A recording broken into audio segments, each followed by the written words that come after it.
ইরানে ইসরায়েলি বিমান হামলায় এখন পর্যন্ত ১২৮ নাগরিক নিহতের কথা জানিয়েছে ইরান।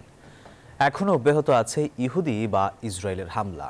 এদিকে ইরান নতুন করে ক্ষেপণাস্ত্র হামলা চালিয়েছে বলে অভিযোগ করেছে ইসরায়েলের প্রতিরক্ষা বাহিনী।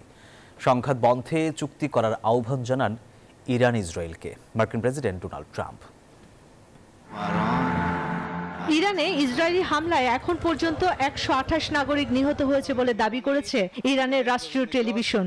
দেশটিতে এখনও বিমান হামলা অব্যাহত রেখেছে ইসরায়েল। এদিকে ইরান থেকে আবারও নতুন করে ক্ষেপণাস্ত্র ছোড়া হয়েছে।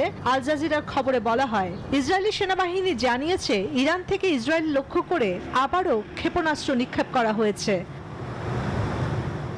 ক্ষেপণাস্ত্র শনাক্ত হওয়ার পর দেশ জুড়ে বেশ কয়েকটি এলাকায় সতর্কতা সাইরেন বেজে উঠেছে। ইসরায়েলের নাগরিকদের নিরাপদ আশ্রয়ে যেতে এবং পরবর্তী নির্দেশ না দেওয়া পর্যন্ত সেখানে অবস্থান করতে বলা হয়েছে।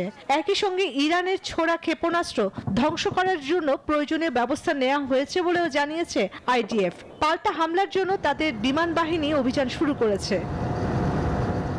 এক মুহূর্তের জন্য হামলা বন্ধ করছে না ইসরায়েল। পাল্টা ইরানের দেশটির পরমাণু স্থাপনা লক্ষ্য করে হামলার দাবি করেছে তেল আবিব। হামলা হয়েছে ইরানের প্রতিরক্ষা মন্ত্রণালয় সদর দপ্তর এলাকাতেও।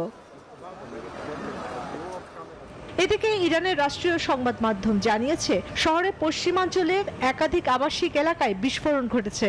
ধোঁয়ার কুণ্ডুলি আকাশে উঠতে দেখা গেছে। রোববার বিকেলে শহরে আবারও কয়েকটি শক্তিশালী বিস্ফোরণ অনুভূত হয়েছে।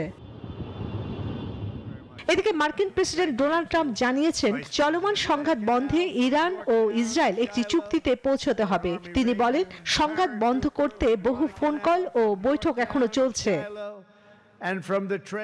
৩ দিনের কম সময়ে ইরানের ৭২০টির মতো সামরিক স্থাপনা ধ্বংসের দাবি ইসরায়েলের। চন্দ্রানী চন্দ্রা, নিউজ 24।